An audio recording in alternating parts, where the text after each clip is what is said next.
नमस्कार दोस्तों, आज हम इस वीडियो में आपके साथ डिस्कस करेंगे गियर बर्निशिंग प्रोसेस के बारे में, जो गियर फिनिशिंग प्रोसेस का एक टाइप है और यह एक कोल्ड वर्किंग प्रोसेस भी है, क्योंकि इस प्रोसेस में जो मेटल डिफॉर्मेशन होता है वो बिलो रिक्रिस्टलाइजेशन टेम्परेचर होता है। अब बात करते हैं कि इस प्रोसेस को क्यों किया जाता है, इस प्रोसेस को करने के लिए जो कंपोनेंट हैं वो क्या क्या होते हैं। तो सबसे पहले बात करते हैं कि जो गियर बर्निशिंग प्रोसेस है, नाम से ही पता चलता है कि ये गियर फिनिशिंग प्रोसेस का टाइप है। तो इसका प्रयोग हम गियर टीथ के सरफेस फिनिश को इम्प्रूव करने के लिए करते हैं। मतलब कि जो गियर होता है उसके जो टीथ होते हैं हम उसमें सुधार ला सकते हैं, लेकिन इस प्रोसेस के प्रयोग से हम जो गियर टीथ की जो प्रोफाइल है या जो पिच ऑफ टीथ है उसको हम करेक्ट नहीं कर सकते। और ये जो प्रोसेस है इसे हम गियर रोलिंग या फिर रोल फिनिशिंग के नाम से भी जानते हैं। और जो इंटरनल और एक्सटर्नल दोनों टाइप्स के गियर को हम बर्निश कर सकते हैं। अब बात करते हैं कि जो कंस्ट्रक्शन और वर्किंग की, जैसा हमने बात किया कि हम इसमें टूथ प्रोफाइल या पिच ऑफ टीथ को इसमें करेक्ट नहीं कर सकते, क्योंकि जो गियर बर्निशिंग प्रोसेस है ये कोई अब्रेसिव मेथड नहीं है और ना ही इसमें हम मेटल को रिमूव करते हैं। तो एक प्रकार से मेटल रिमूवल प्रोसेस भी नहीं है। तो यही कारण है कि अगर गियर टीथ के प्रोफाइल में कोई एरर आ जाती है, गियर टीथ के स्पेसिंग में कोई एरर आ जाती है, उसको हम करेक्ट नहीं कर सकते। हम सिर्फ गियर टीथ की सरफेस फिनिशिंग को इम्प्रूव कर सकते हैं। अब बात करते हैं इस प्रोसेस को करने के लिए हमारी रिक्वायरमेंट क्या रहती है। सबसे पहले अगर आप इस डायग्राम को देखते हैं तो यहाँ पर आपको ये और ये दो आपको हार्ड एंड रोल डाइज नज़र आ रही हैं, जिसे हम बर्निशिंग गियर कहते हैं। और ये दोनों अपने एक्सिस पर रोटेट करती हैं और बीच में जिस गियर की टीथ को हमें सरफेस फिनिश प्रोवाइड करनी है उसको रखा जाता है और वह भी अपने एक्सिस पर रोटेट करता है।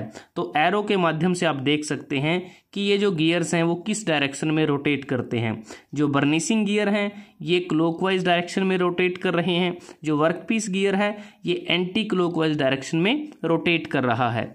तो जो दो हार्डन रोलिंग डाइज हमने इस्तेमाल की हैं उनका जो टूथ प्रोफाइल होता है वो एक्यूरेट होता है, जो गियर फिनिशिंग हमें वर्कपीस गियर पर देनी होती है।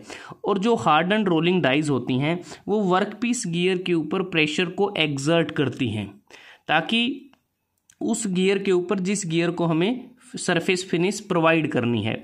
तो जैसे ही ये रोटेट करना शुरू करते हैं तो इसमें क्या है कि जो एक बर्निशिंग गियर होता है उसको हाइड्रोलिकली कंट्रोल किया जाता है, ताकि हम जो फीड फोर्स है उसको प्रोवाइड कर सकें और जो वर्कपीस गियर की जो फिनिशिंग है उसको नियंत्रित कर सके, कंट्रोल कर सकें। मतलब कि उसके आगे या पीछे भी किया जा सकता है, फीड फोर्स कितना फीड फोर्स देना है उसके आधार पर। और जब वर्कपीस गियर रोटेट करता है अपने एक्सिस पर और बर्निशिंग गियर रोटेट करते हैं अपने एक्सिस पर, प्रॉपर फीड प्रेशर अप्लाई किया जाता है, तो उस दौरान होता क्या है कि जो वर्कपीस गियर है इसके गियर टीथ पर जो भी सरफेस इरेगुलरिटीज़ हैं वो स्क्वीज हो जाती हैं, जो हार्डन रोलिंग डाइज के प्रयोग के कारण। तो जिससे क्या होता है कि बिलो रिक्रिस्टलाइजेशन टेम्परेचर जो प्लास्टिक डिफॉर्मेशन होता है, जो हाई स्पॉट्स होते हैं जो वर्कपीस गियर के टीथ पर, एक प्रकार से कह सकते हैं वो बर्न हो जाते हैं और जिससे हमें एक स्मूथ सरफेस मिलता है। तो इस प्रकार से जो गियर बर्निशिंग प्रोसेस है उसको किया जाता है।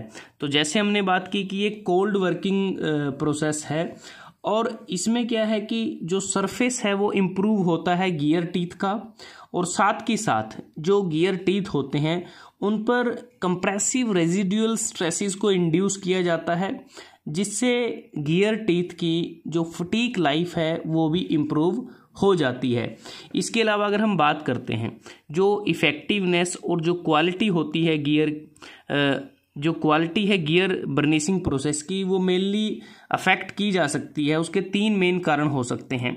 सबसे पहला कारण होता है कि जो वर्कपीस गियर है उसकी हार्डनेस कितनी है, उसके द्वारा भी गियर बर्निशिंग प्रोसेस की इफेक्टिवनेस या क्वालिटी है वो अफेक्ट हो सकती है। दूसरा कारण हो सकता है कि हम किस एक्सटेंट तक प्लास्टिक डिफॉर्मेशन करते हैं वर्कपीस गियर के ऊपर, और फिनिशिंग अलाउंस हमने क्या रखा है। तो ये 3 मुख्यतः कारण हैं जिसके कारण जो गियर बर्निशिंग प्रोसेस है उसकी इफेक्टिवनेस और क्वालिटी को इफेक्ट किया जा सकता है। और दूसरी बात, अगर हम यहाँ पर अगर आप देखें तो यहाँ पर लुब्रिकेंट को यहाँ पर स्प्रे किया जा रहा है, अगर आप देख पा रहे हैं।